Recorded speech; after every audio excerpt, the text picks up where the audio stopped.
আমি ভেবেছিলাম আমি পেশা হিসেবে নিলে আমি শিক্ষকতাকেই পেশা হিসেবে নেব। মানে আবৃত্তিটাকে নেবেন? আবৃত্তিকে নেব না ভাবিনি, কিন্তু সেই সুযোগটা আমার সেই মুহূর্তে হয়ে ওঠেনি। আমি কিন্তু অনেক বড় বয়স থেকেই এসে চর্চা করছি। আবৃত্তির প্রতি ভালোবাসা ছিল ছোটবেলা থেকেই, কিন্তু আমি যে ছোটবেলা থেকেই যে বাচ্চারা যেমন শিখতে যায় সেরকমভাবে মানে আমার প্রথাগতভাবে শেখা হ্যাঁ, যেটা, প্রথাগতভাবে সেটা শেখে হয়নি। না, ভালোবাসা থেকে। ছিল, কবিতা পড়তাম, যে কোনোদিন সুযোগ হবে এটাই ভাবিনি, এবং যখন সুযোগ হয়েছে তখন থেকেই করি। ভালো, এটা এটা এটা দরকার।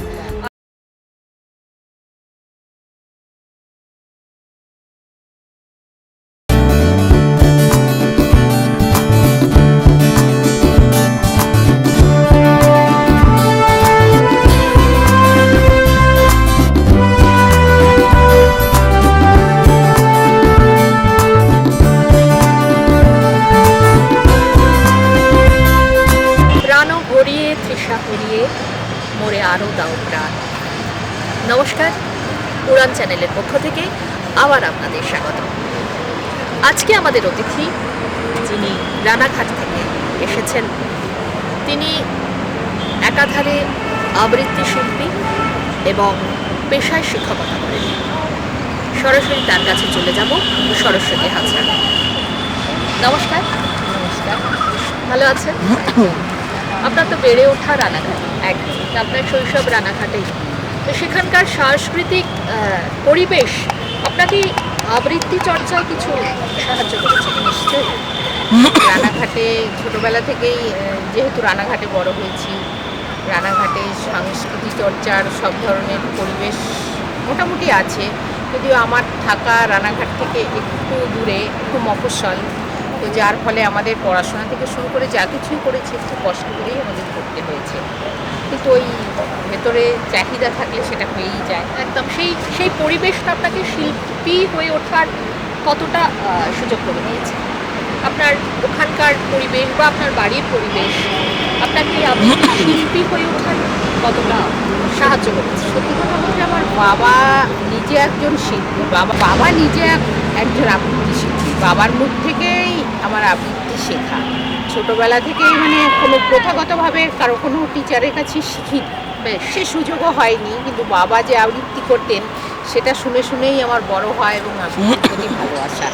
তো তার মধ্যে পড়াশোনা, অনেক কিছু, সমস্ত কাজ করে চাকরি বাকরি লাইফ, এই সমস্ত কিছু করেই আমার তার মানে আপনার এই পথ চলার অনুপ্রেরণা প্রথমে বলছেন মানে আপনার বাবাই? একদম।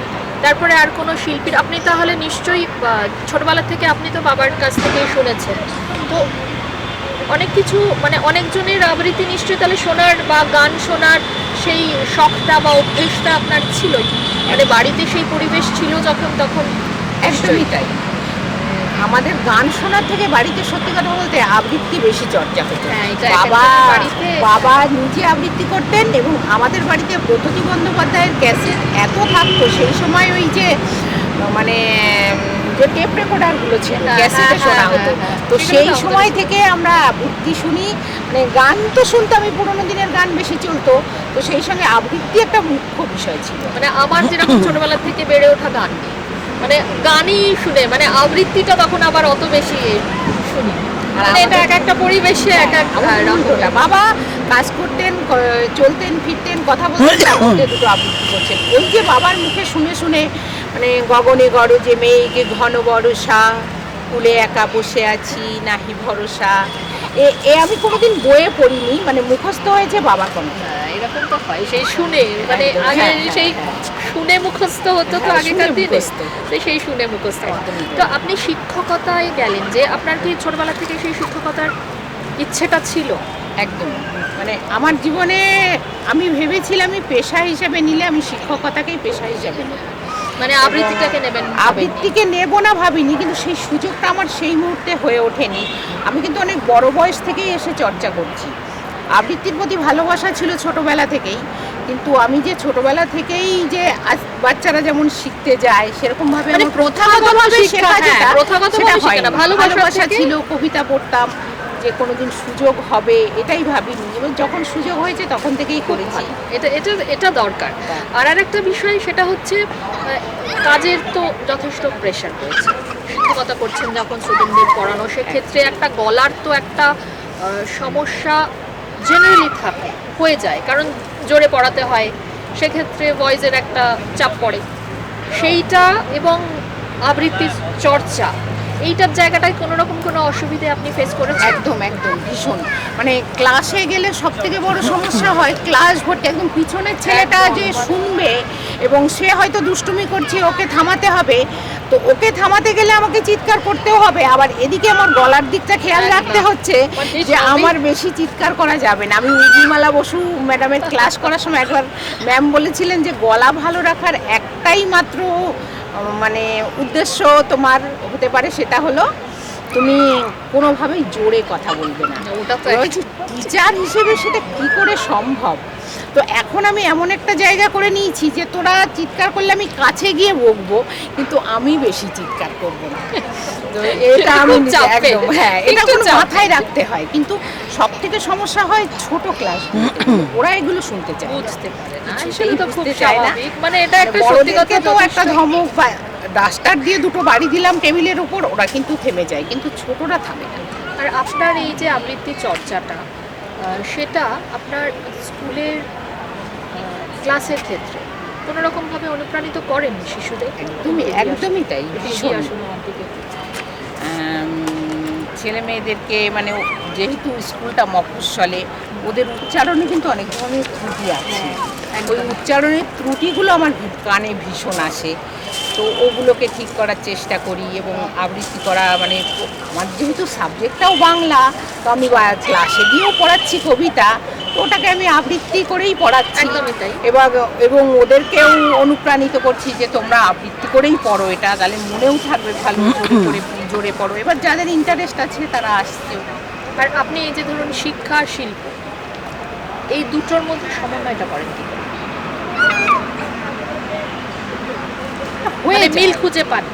হ্যাঁ, মানে শিক্ষা আর শিল্পের মধ্যে শিক্ষাও সেটাও তো একটা শিল্প, এটাই বলতে চাই, শিক্ষাও তো একটা শিল্প। যদি তুমি সেটাকে শিল্পের মতন করে নিতে পারো, শুধুই প্রফেশন না করে নিয়ে যদি ওটাকে শিল্পের মতন করেই নিই, যেহেতু আবৃত্তিটা আমার ভালো লাগা, শিক্ষকতাটাও আমার ভালো লাগা। ছেলে মেয়েদেরকে যে প্রতিদিন গিয়ে প্রথম ক্লাসটাতে গিয়ে ওদেরকে যে গুড মর্নিং বলে শুরু করছি, এবং প্রতিটা দিন মানে প্রতিটা পিরিয়ড সকাল থেকে সেই 4-5টা পিরিয়ড সকাল থেকে সন্ধ্যা হয়ে যাচ্ছে, সময় গড়িয়ে যাচ্ছে, তো এটা তো একটা সত্যি হৃদয়। প্রতিদিন ছেলে মেয়েদেরকে পাচ্ছি নতুনভাবে, মানে একই ছেলে মেয়েদেরকে নতুনভাবে পাচ্ছি, বছর শেষ হচ্ছে। সেই সঙ্গে কি হয় জানেন তো, মানে শিক্ষকতা করলে শুধু আমি শেখাচ্ছি তা নয়, মানে সেই সঙ্গে আমরাও কিন্তু অনেক কিছু শিখি। একদম, আমরাও শিখি, ওদের কাছ থেকে। মানে নিত্য নতুন আমরা কিন্তু শিখতে থাকি, এটাও একটা ব্যাপার। না আমরা শুনছি, আমরাও শেখাচ্ছি, যেরকম তাদের কাছ থেকেও আমরা কিন্তু অনেক কিছু শিখতে থাকি, মানে শেখার কোনো কিন্তু শেষ নেই। মানে সে ছোটই হোক বড়ই হোক সব কিছুই, মানে ছোট বাচ্চা থেকেও শিখি, মানে আমিও ইনফ্যাক্ট এখন শিখি। একদম একদম, মানে সেটা থাকলে পরে আমাদের কি বলবো যে নিজেদেরকেও মানে উন্নয়ন ঘটাতে পারবো।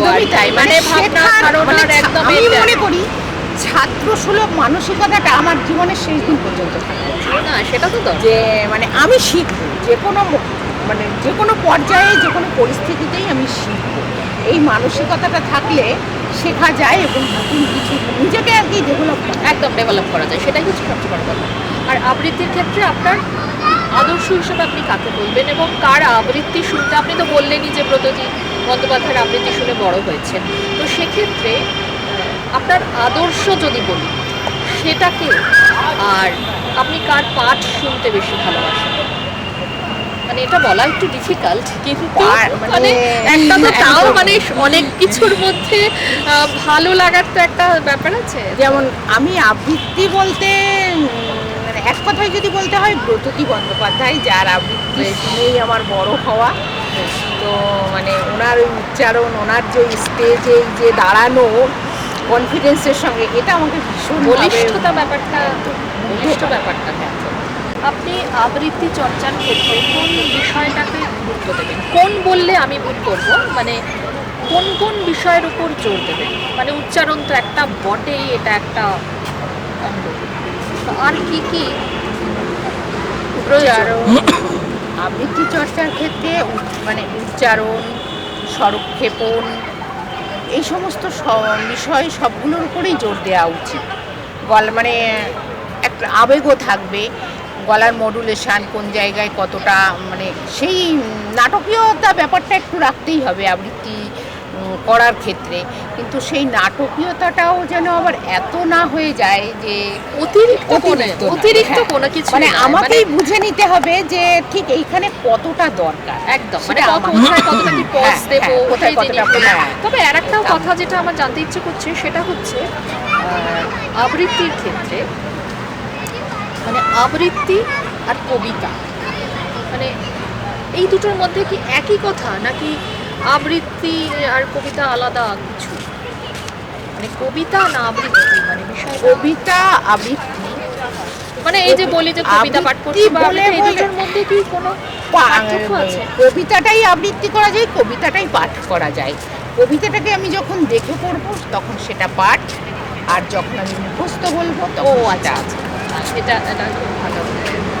আর ধরুন একটা ছোট বাচ্চাকে আপনি যখন একটা কোনো কবিতা শেখাচ্ছেন, সেক্ষেত্রে তাদের তো সেই বোধটা থাকে না তাদের মতো করে। কারণ আমি যেটা বলি, মানে আলো আমার আলো গো গানটা আমি ছোটবেলায় একরকমভাবে গাইতাম, বড় হওয়ার সাথে সাথে ভাবলাম ওটা বাচ্চাদের গান নয়, মানে আমরা ওটা বাচ্চাদের গান হিসাবেই আমরা জেনে এসেছি যে বাচ্চাদের গান, কিন্তু বড় হওয়ার সাথে সাথে আমাদের পরিমিত বোধটা যখন জন্মালো, তখন সেই বোধের মানে গানটার গভীরতাটা কি সেটা তখন বুঝতে শিখে। তো আবৃত্তির ক্ষেত্রেও তো তাই, মানে কোনো একটা বাচ্চাকে ধরুন একটা আবৃত্তি শেখাতে যাচ্ছেন, তাহলে সেইটার ভাবনাটা তো আপনাকে এমফাসাইজ করতে হবে। একদমই তাই। এবং সেটা তার মানে কোনো কবিতা আমি যখন তাকে শেখাবো, তাকে কিন্তু ওই কবিতার বিষয়বস্তুটা আগে বুঝিয়ে দিতে হবে। একদম তার মাথার মধ্যে আগে মানে ছবিটা তৈরি করে দিতে হবে একটা, যে এই কবিতার বিষয়বস্তুটা এরকম, সে সেই ছবিটা আগে যাতে দেখতে পায়, তারপর কিন্তু সে সেটাকে কণ্ঠ করতে পারবে। মানে আত্মস্থ করে না, আমি শুধু মুখস্থ করে নিলেই আমার সেই বিষয়টা আমার আসবে না, মানে গলা দিয়ে শুধু ওই লাইন কটাই বেরোবে। একদমই তাই, মানে সেই কিন্তু মুখস্থ, একদমই তাই, মুখস্থ না যে কোনো কিছু, মানে গানের ক্ষেত্রেও তাই, মানে আমি শুধু কাঠামোটা আমি করে গেলাম, মানে একটা গান শিখলাম করলাম সেইগুলো নয়, মানে আবৃত্তির ক্ষেত্রে সেই বোধ দিয়ে সেই ফিলটা আনতে হবে, অনুভূতিটা ভীষণ দরকার, মানে আমার মনে হয়। একদমই অনুভূতিটা থাকতেই হবে, অনুভূতি ছাড়া বোঝাই যাবে যে এ আবৃত্তি করছে ঠিক আছে, কিন্তু ফিল করেনি এই জিনিসটাকে। একদম। আর রানাঘাটের সাংস্কৃতিক যে মানে চর্চা এখন হচ্ছে, তো বাচিক শিল্পের বর্তমান অবস্থানটা কীরকম আপনার চোখে, মানে এই মুহূর্তে রানাঘাটের? বেশ, রানাঘাটে মানে একটা সময় তো বাচিক শিল্পের প্রতি মানুষের এতটা ধ্যান ছিল না, বিশেষ করে মানে এটা একেবারেই শহর কেন্দ্রিক ছিল, একদম কলকাতা শহরে যতটা ছিল এটা কিন্তু মফস্বলের দিকে এত ছিল না। কিন্তু আজ আমি দেখছি বেশ মানে এটাকে নিয়ে এগোনো যায়, এটা নিয়ে ভাবা যায়, বা আবৃত্তি চর্চা করেও যে আবৃত্তিকে পেশা হিসেবে নিয়ে কিছু করা যায়, এরকম কিন্তু অনেক ছেলেমেয়েই এখন ভাবছে, এবং ভবিষ্যৎ এবং আকর্ষণমূলক করার জন্য কিন্তু এখন বিভিন্ন ধরনের যন্ত্রানুষঙ্গ ব্যবহার করা হচ্ছে, যাতে সেটা ভালো লাগে শুনতে, সেই জিনিসগুলো হচ্ছে আর কি। আর ভবিষ্যতে আবৃত্তি নিয়ে কি কোনো পরিকল্পনা আছে যে কাজ করবেন আপনি এরকম? আবৃত্তি আমার প্রাণ, আবৃত্তি আমার ভালোবাসা, যতদিন আমি থাকবো আবৃত্তির সঙ্গে থাকবো, এটাই আমার ইচ্ছে। কিন্তু যেহেতু আমি একটা সরকারি চাকরির সঙ্গে যুক্ত, তো যতদিন আমি চাকরি করছি ততদিন হয়তো আমি যেটা চাইছি পারবো না, কিন্তু ভবিষ্যতে আমার মানে আমার নিজের একটা স্কুল হোক, আবৃত্তি, এটা আমার, মানে আপনি তাদের প্রতি কি বার্তা দেবেন? নিশ্চয়ই বার্তা দেবো যে আবৃত্তি তো প্রতিটা ছেলে মেয়ের শেখা উচিত, এটা আমি সবাইকে বোঝাতে চাই, যে সে যে কোনো মিডিয়ামের ছেলে মেয়েই হোক, ইংলিশ মিডিয়ামে পড়ুক বা বাংলা মিডিয়ামে পড়ুক, মাতৃভাষায় আবৃত্তি আমার মনে হয় প্রত্যেকের শেখা উচিত, কারণ তার কনফিডেন্স তৈরির জন্য, তার উচ্চারণের শুদ্ধতার জন্য আবৃত্তি শেখা উচিত। আর একটা খুব ভালো কথা শুনলাম, আলাপ হয়ে ভালো লাগলো। আর একটা ছোট্ট র্যাপিড ফায়ার রাউন্ড আপনার সাথে একটু খেলবো, সেটা হচ্ছে কবিতা নাকি সাহিত্য?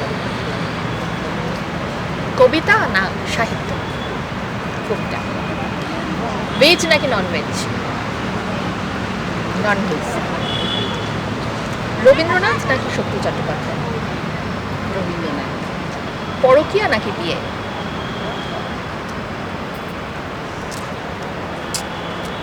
বিয়ে। বেশ, খুব ভালো লাগলো যে ওনাকে আজকে পেয়েছি। তবে ওনাকে যখন পেয়ে গেছি, দুটো লাইন তো না শুনিয়ে ছাড়তে পারি না। সুতরাং দিদি, আপনি দুটো লাইন একটু আবৃত্তি করে যদি আমাদের শোনান ভালো হয়। আমি ওনার দিকেই বলবো যে মানে ওনাকে দিয়েই আমি শেষ করছি। ধন্যবাদ, আবার দেখা হবে কোনো না কোনো সময়। আপনি বলুন। কবি শ্রীজাতর কবিতা ক্যাফে কর্নার। শুনছি তুমি এই শহরে 2-4 দিনের অফিস ট্যুর। তোমার কাজের জায়গা থেকে আমার পাড়া অনেক দূর। মাঝেই কোথাও বসা যায় না, দেখা হয়নি বছর 5। ছোট্ট টেবিল, হালকা কথা, অল্প দুটো কফির আজ। বৃষ্টিতে সব সারসি ভেজা, কফির কাপে এক চুমুক। নকশা তোলে খয়েরি ধোয়া, নীলচে আগুন জ্বালায়।